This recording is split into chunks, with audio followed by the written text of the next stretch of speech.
Thanks to everyone who have subscribed. If you have not, please do. And thanks for coming out here. I really appreciate you. Abba Kyari's last assignment that could have changed Nigeria forever.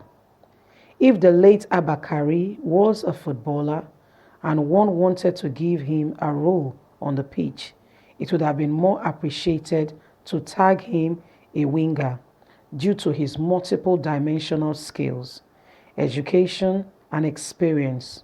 The late 67 years old, well read Chief of Staff to President Muhammadu Buhari was involved in all aspects of Buhari's led administration, ranging from ministerial appointments, security, oil and gas, communication, power, supply, and other vital areas you could think of.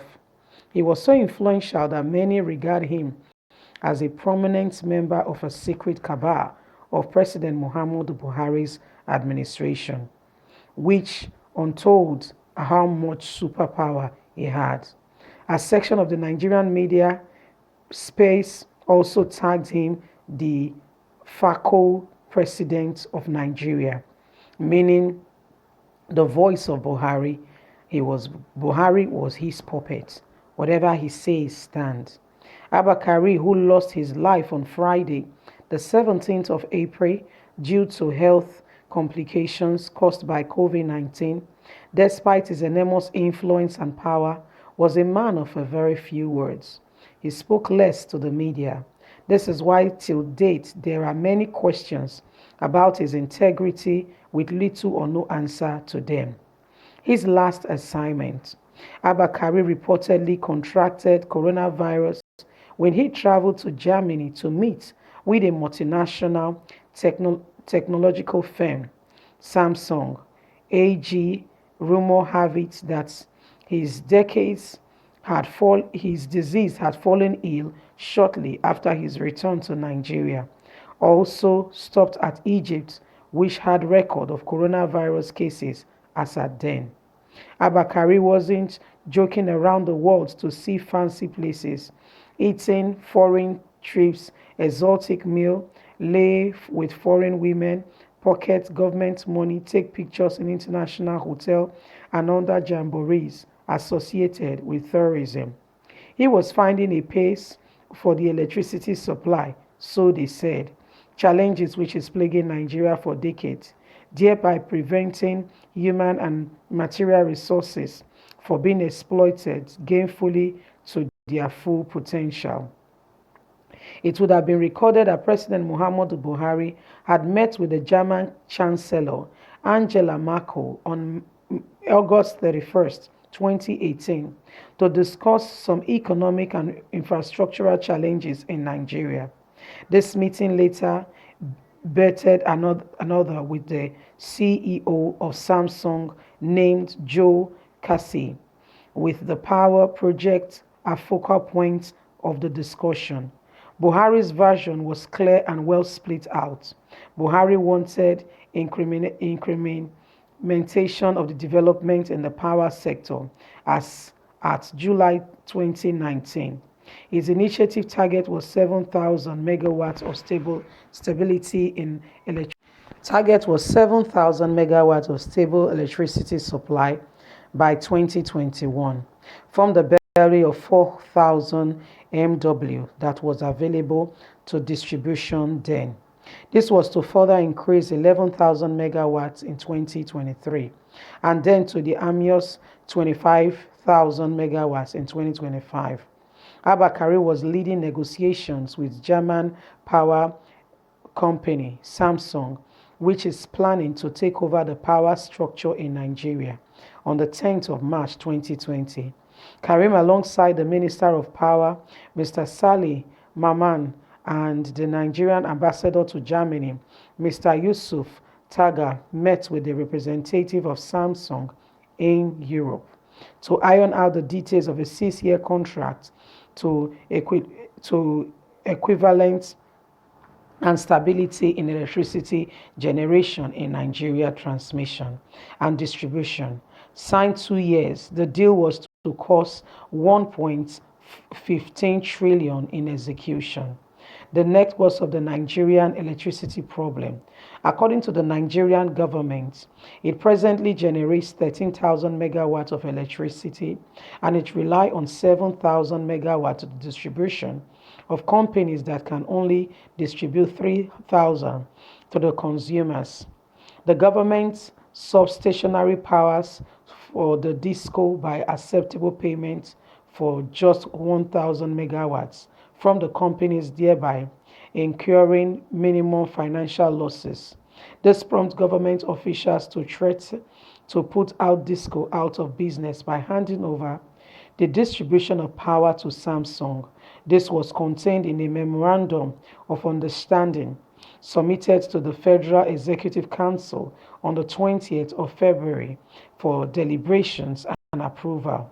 It was to be recorded that the disco came into the picture by power supply in Nigeria due to privatization arrangement of 2013 to that largely failed. With the Samsung deal, if Nigeria generated 13,000 megawatts, everything would have transmitted and the entirety would have 13,000 megawatts will also be distributed to the end users. Simply put, 24-hour supply of electricity was in sight. With improved power supply in Nigeria, life would have been more comfortable for the general public. Power supply is the lifeline of small and large-scale entrepreneurs in the world. The challenge of power supply, which the Buhari-led administration had committed over 1.3 trillion, is capable of boosting the local economy if resolved. It will reduce the cost of production as well as making it easier. It will also attract investors and aid the growth of small business scale enterprise. One of the disadvantages of this development is that jobs will be created for the terminal population. Another merit is that the general public will not be shortchanged as far as the power supply is concerned.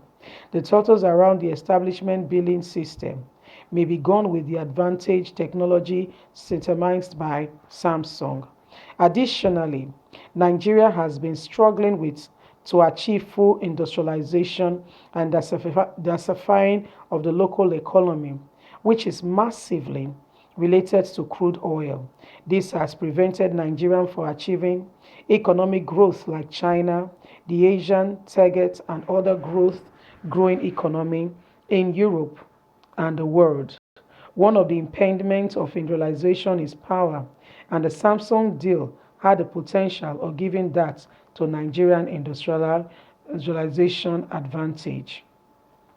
On the 24th of March 2020, reports emerged that Abba Kyari has tested positive to the deadly coronavirus. It was rumored that he was already coughing profusely, which is one of the symptoms of the disease. Abba Kyari was alleged to have infected three of his aides as well as some top politicians who came in contact with him. Media reports blame him for refusing to take precautions and self-isolating and quarantining on arrival from the high-risk countries like Germany. Meanwhile, the fact of the MOU signed with Samsung remains unknown. It is unclear at present if the deal could go through without Karim. A new chief of staff assigned to handle the deal might not be interested in working with multinational corporations as his ideology might be different. There is also the high possibilities that the power deal might die with Karim. After the pandemic, the state of the brewery power dealt with to be known to the general public. Karim contract efforts would have been undoubtedly improved power supply in Nigeria if it has gone through and death has not taken him. It could have marked the long-awaited rebirth of the power sector needed. Karim, whose death has attracted mixed feelings across the country, died in line of duty after battling with the deadly coronavirus for 3 weeks and later laid to rest yesterday. Well, Nigerians na the matter be this, Abba Karim don't go. They say my last assignment be this when for make Nigeria change and would have made things better. Anyway, what are your thoughts? Can you please leave a comment, like and share, subscribe if you have not, so we can keep you up to date with all that is going on in Nigeria and around the world. God bless you.